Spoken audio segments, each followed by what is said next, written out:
ছিলেন হযরত ওমর ইবনুল খাত্তাবের যুগে বাংলাদেশে সাহাবায়ে কেরাম দ্বীনের দাওয়াত নিয়ে এসেছেন। আপনাদের এই লালমনিরহাটে সাহাবায়ে কেরামের মাধ্যমে সেখানে বসে ইজতেমা হচ্ছে। বাংলাদেশে আগমন করেছেন, সিলে সাহাবীর মাজার দ্বীন প্রসার করতে গোটা পৃথিবীতে ছড়িয়ে পড়েছেন। দ্বীন কমপ্লিট হয়েছে মুহাম্মদুর রাসূলুল্লাহ সাল্লাল্লাহু আলাইহি ওয়াসাল্লামের মাধ্যমে, দ্বীন প্রচার করেছেন সাহাবায়ে কেরামের মাধ্যমে। এবার দ্বীনের খুঁটিনাটি মাসলা মাসাইলগুলো উম্মতের জন্য লিপিবদ্ধ হওয়া দরকার। আল্লাহ পাক তাবিঈনদের জমানায় সর্বপ্রথম ইমামে আযম আবু হানিফা রাহমাতুল্লাহি আলাইহিকে কুফায় জন্ম দিয়ে দ্বীনকে লিখিত করার ব্যবস্থা করেছেন, যার ফলশ্রুতিতে ইমামে আযম আবু হানিফা এই উম্মতের জন্য 13 লক্ষ মাসালা লিপিবদ্ধ করেছেন। ভালো করে মনে রাখবেন, মাদ্রাসার ছাত্র আলিম ওলামায়ে কেরাম দ্বীন কমপ্লিট হয়েছে মুহাম্মদুর রাসূলুল্লাহ সাল্লাল্লাহু আলাইহি ওয়াসাল্লামের মাধ্যমে, দ্বীন প্রচারিত হয়েছে সাহাবায়ে কেরামের মাধ্যমে, দ্বীন লিখিত হয়েছে আইম্মায়ে মুজতাহিদিনের মাধ্যমে।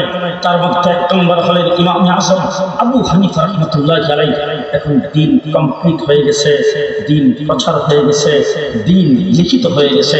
সেই দ্বীনের মধ্যে কাটছাট করে কিছু ঢুকানো যাবে না।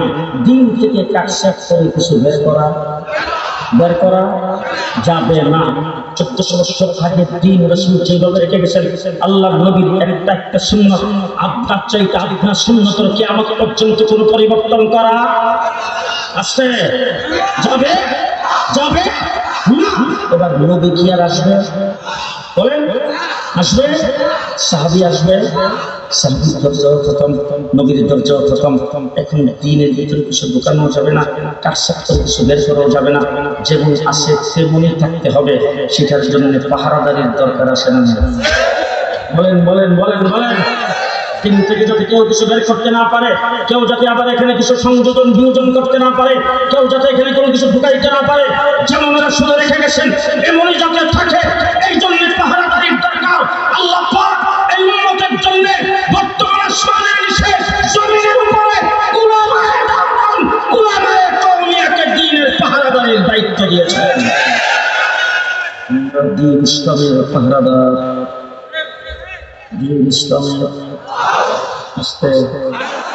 ইসলামের পাহারাদার। কেউ খারাপ মনে করবেন না। মিডল ইস্টের প্রত্যেকটা রাষ্ট্র ঘুরে ঘুরে দেখেছি, যেখানে ভাষা আরবি, যেখানকার মানুষ কোরআনের ভাষায় কথা বলে, যেখান থেকে দ্বীন আমাদের দেশে আগমন করেছেন, সেই সৌদি আরব থেকে শুরু করে আরব আমিরাত, কাতার, কুয়েত, ওরা রাষ্ট্র ঘুরে ঘুরে আসেন। একটা আলেম তৈরির কোনো কারখানা খুঁজে পাবেন না। আজকে কাতার, কুয়েত সহ সৌদি আরব সহ মক্কা মদিনা যেখানে, সেখানে একজন আলেম তৈরি হয় না। আজকে মিডল ইস্টের দিকে তাকিয়ে দেখেন, কোন মসজিদে যদি সহিহ নামাজ হয়, সহিহ ইমামতি হয়, আজকে আমেরিকা যান, ইউরোপে যান, লন্ডনে যান, কানাডায় যান, গোটা পৃথিবীর সব জায়গায় নবীর সুন্নাত জড়িত জিন্দা করে থাকে একমাত্র উলামায়ে দেওবন্দ আর উলামায়ে কওমিয়ারা করেছে। দ্বীনের পাহারাদার, দ্বীনের দ্বীন ইসলামের পাহারাদার। আমাদের বুজুর্গরা দ্বীন ইসলামের পাহারাদারি করেছেন।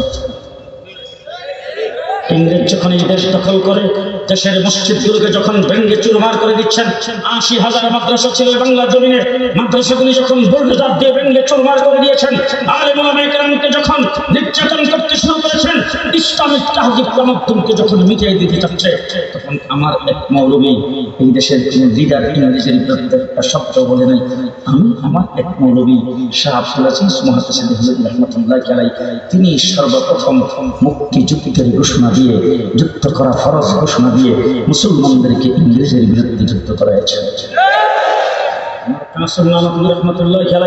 যিনি শামিলের যুদ্ধের সেনাপতি ছিলেন, আনার কাছে দেশে মাদ্রাসা প্রতিষ্ঠা করেছেন, তার সুযোগ্য শাগরিদ দেওবন্দ মাদ্রাসার প্রথম ছাত্র মাহমুদ হোসেন দেওবন্দি ইংরেজের বিরুদ্ধে এমন আন্দোলন করেছেন, তিনি বলতেন, আমার তো মনে চায় মাকবরায়ে কাসিমে ওনার কবর হবে। শাগরিদরা যায় বলছেন, হুজুর আপনি ইন্তেকাল করলে আমরা এখানে আপনার জায়গা ঠিক করে রেখেছি। তিনি চোখের পানি ছেড়ে দিয়ে বলছেন, আমি তো এখানে কবর হোক সেটা আমি চাই না, আমি চাই ইংরেজের বিরুদ্ধে লড়াই হবে, আমার ডাইন হাত কেটে এক জায়গায় পড়বে, বাম হাত কেটে আরেক জায়গায় পড়বে, কেল্লাটা কেটে এক জায়গায় পড়বে, ডাইন পাও কেটে এক জায়গায় পড়বে, বাম পাও কেটে এক জায়গায় পড়বে। আমার গোটা লাশটা সরানো সেখানে থাকবে। হাসরের ময়দানে আমি এই সরানো সেখানে অবস্থান করব আর আল্লাহকে বলবো, আল্লাহ, ইংরেজের বিরুদ্ধে লড়াই করে আমি টুকরা টুকরা হয়ে এসেছি। হযরত হুসাইন আহমদ মাদানী রাহমাতুল্লাহ আলাইহি ইংরেজের কাঠগড়ায় দাঁড়িয়েছেন লাহোরের কোর্টে। ইংরেজ তাকে জিজ্ঞেস করেছেন, আপনার নাম হুসাইন আহমদ বলহা, আপনার বিরুদ্ধে অভিযোগ হলো আপনি নাকি ফতোয়া দিয়েছেন ইংরেজের মিলিটারিতে ভর্তি হওয়া মুসলমানদের জন্য হারাম, ইংরেজের বিরুদ্ধে যুদ্ধ করা ফরজ। হুসাইন আহমদ মাদানী কাঠগড়ায় দাঁড়িয়ে বলতেছেন, আমিও ফতোয়া দিছি, এখনো দিচ্ছি, সামনেও দেব। সাথে ছিলেন মুহাম্মদের জওহর, লাভ দিয়ে পায়ে পড়ে গেছেন আর ডাক দিয়ে বলছেন, হযরত, মুসলমান পর তোরা রহম কিজিয়ে, ये আদালত है, তোরা নরমি সে বাস করে। হুজুর, এই আদালত, এখানে একটু নরম হয়ে কথা বলেন।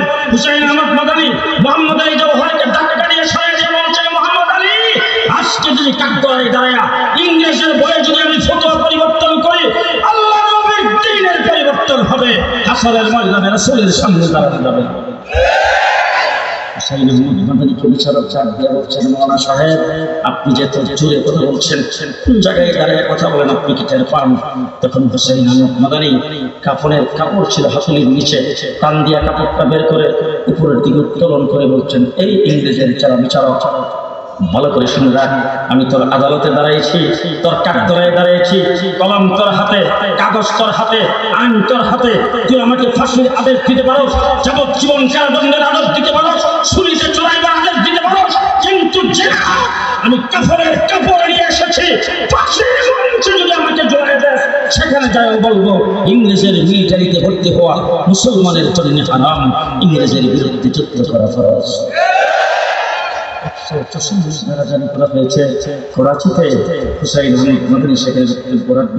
চতুর্দিকে 10 লক্ষ মানুষের সমাগম, মাইকে ইংরেজরা এলান করতেছে, আজকের মাহফিল 144 দ্বারা জারি করা হলো, মাহফিল বন্ধ করে দেওয়া হলো।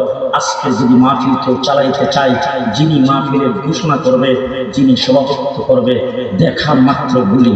হুসাইন আহমদ মাদানী সকল মানুষের বিদ্যা লাভ দিয়ে স্টেজে উঠে যাইয়া সামনে দাঁড়ায়া বুক টান করে আস্তিনের বোতাম এইভাবে খুলে বুক টান করে দাঁড়ায় বলছেন, আজকের মাহফিলের পরিচালক আমি, সভাপতি আমি।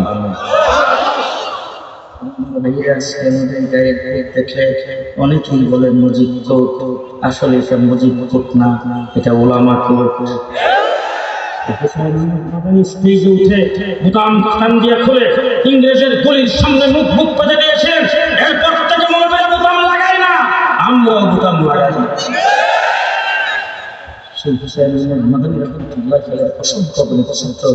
আমার এই বাংলাদেশে আনাচে কানাচে মাদ্রাসা প্রতিষ্ঠা করেছেন। আজকে আপনাদের উত্তরবঙ্গে কওমি মাদ্রাসার জাল বিস্তার করেছেন। এই দুই সাদা দাড়িওয়ালা, এই দুই সাদা দাড়িওয়ালার গ্রামে সব জায়গায় মাদ্রাসা প্রতিষ্ঠা করেছেন, নিজের বাড়িঘর করেন নাই। পরিষ্কার ভাষায় বলে দিয়ে যাচ্ছি, দেশের সম্পদ আলেম ওলামায়ে কেরাম লুণ্ঠন করেন নাই। একজন আলেম বাংলাদেশের মাটিতে কেউ বের করতে পারবে না। বেগম পাড়ায় বাড়ি করেছেন, একজন আলেম বের করতে পারবে না। 500 টাকা বাংলাদেশ থেকে বড়ার পাস করে কোথাও চালান করেছেন। আজকে তোমরা যখন বাইরে যাইতে চাও, তোমাদের সাথে পাওয়া যায় 70 লাখ। আমাদের বালিশের চুলের ভিতরে পাওয়া যায় 70 লাখ। আজকে তোমাদের যিনি প্রধান শেখ হাসিনা, তিনি যা লুণ্ঠন করেছেন হিসাব দেওয়া হয়েছে, তার দ্বারা অন্তত 6টা পদ্মা ব্রিজ করা যেত। দেশের সম্পদকে এইভাবে লুণ্ঠন তোমরা করেছ। দেশ অনেক যদি কেউ থাকে, আলেম ওলামায়ে কেরাম আছে। দেশ যদি কেউ থাকলে আলেম ওলামায়ে কেরাম আছে। দেশের সম্পদকে লুণ্ঠন করি না, দেশকে আমরা ভালোবাসি। দেশের সম্পদ লুণ্ঠন করার জন্য নয়, দেশকে ভালোবাসি। দেশের পদবি পাওয়ার জন্য নয়, মন্ত্রী এমপি হওয়ার জন্য নয়, দেশের চেয়ারম্যান নাম্বার হওয়ার জন্য নয়। আমরা উলামায়ে কেরাম দেশকে ভালোবাসি, দেশকে ভালোবাসি হুব্বুল ওয়াতানি মিনাল ঈমান হিসাবে, দেশকে ভালোবাসা ঈমানের অঙ্গ হিসাবে। আমরা দেশের সংগ্রাম দিন ইসলামের উপহার। বলেন বলেন বলেন বলেন। পাকিস্তান হয়েছে, আইয়ুব খান ফ্যামিলি প্ল্যানিং আইন জারি করেছেন, আল্লামা শামসুল ফরিদপুরের নেতৃত্বে আমরা পাহারাদারি করেছি। বাংলাদেশ হয়েছে, রাজনৈতিকভাবে দেশ থেকে ইসলামকে যখন মুছে ফেলার ষড়যন্ত্র শুরু হয়েছে, হাফিজ হুজুরের নেতৃত্বে 1981 সনে রাষ্ট্রপতি নির্বাচন হাফিজ হুজুর দাঁড়ায়া আমাদের পক্ষ থেকে আমরা তার নেতৃত্বে দিন ইসলামের পাহারাদারি করেছি। দেশের চিরন্তন জ্বালায়া এই দেশের মানুষকে মুর্শিদ বানাইতে চাইছে সেইগুলো হাদিস আল্লামা আজিজুল হকের নেতৃত্বে পাহারাদারি আমরা করেছি। তসলিমা নাসরিন কোরআন পরিবর্তনের কথা বলেছে, বাইতুল মুকাররমের খতিব উবাইদুল হকের নেতৃত্বে পাহারাদারি আমরা করেছি। হাইকোর্ট থেকে 2 জন বিচারপতি ফতোয়ার বিরুদ্ধে রায় দিয়ে তারপরে এই দেশ থেকে ইসলামকে উৎখাত করতে চাইছে মুফতি আমিরের নেতৃত্বে আমরা পাহারাদারি করেছি। শাহবাগের নাস্তিকার মুক্তাদেরা একত্রিত হয়ে আল্লাহ আল্লাহর নবীকে পর্যন্ত গালি দিয়েছে। আল্লাহ মুহাম্মদ শফির নেতৃত্বে শাপলা চত্বরে রক্তের বন্যা বসায়া এই দেশের পাহারাদারি করেছি। দিন ইসলামের পাহারাদার আস্তে দিন ইসলামের পাহারাদার। শেষ কথা আপনাদের সঙ্গে বলে যাচ্ছি, আপনাদের নাগেশ্বর বাজারের নাইট গার্ড আছে কোনো বাজারে দেখছি, বিরাট বড় বাজার, নাইট গার্ড হইলে 5জন সারা বাজারে সরাই ছিটে থাকে। আর নাইট গার্ড হয়ে বাজার কমিটি মিলিয়া সিদ্ধান্ত করছে একটা করে লাভি আর হাতে দিচ্ছে একটা করে বাসি। আমি যখন গাড়ি গভীর রাত্রে বাজারে ঢুকে ঢুকা মাত্র তখন বাজারে নাইট গার্ড যারা থাকে তারা সদায় দোকানের বারান্দায় রাস্তার আইল্যান্ডের উপরে বসে বসে যেখানে গাড়ির লাইটটা শখের পরে আওয়াজটা শোনা মাত্র ওটার পরে সর্বপ্রথম কামটা কি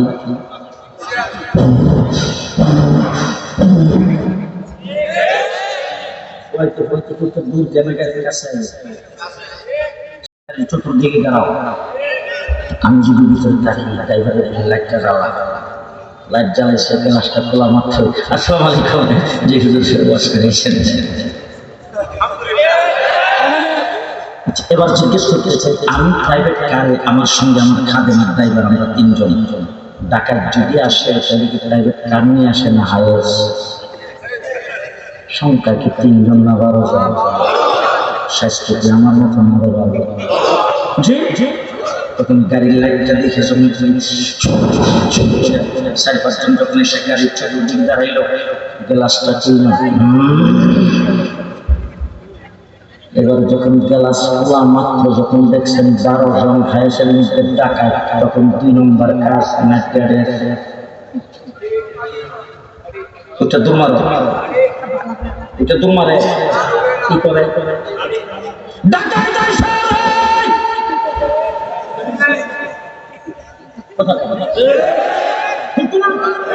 যেই বলছে ডাকাইতে তখন দোকানে শাসনে বাড়িতে ঘরে যেখানে যেইভাবে শোয়া ছিল উঠটা যার হাতে যেটা যেখানে লইয়া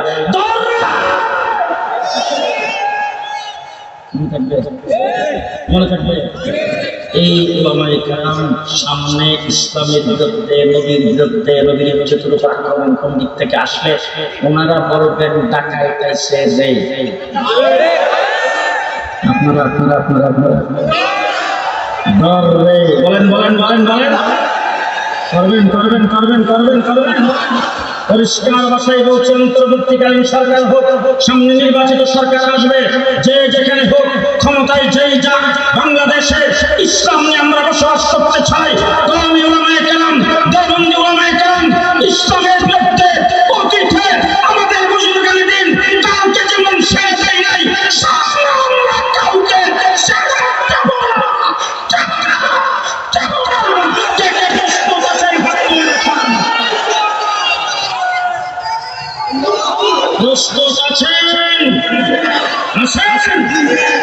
হেফাজতে ইসলাম বাংলাদেশ জেলা ভিত্তিক কমিটি গঠন হচ্ছে। আপনাদের কুড়িগ্রামও মনে হয় আহ্বায়ক কমিটি হয়েছে। সারা জেলার মজবুত কমিটি গঠন করবেন।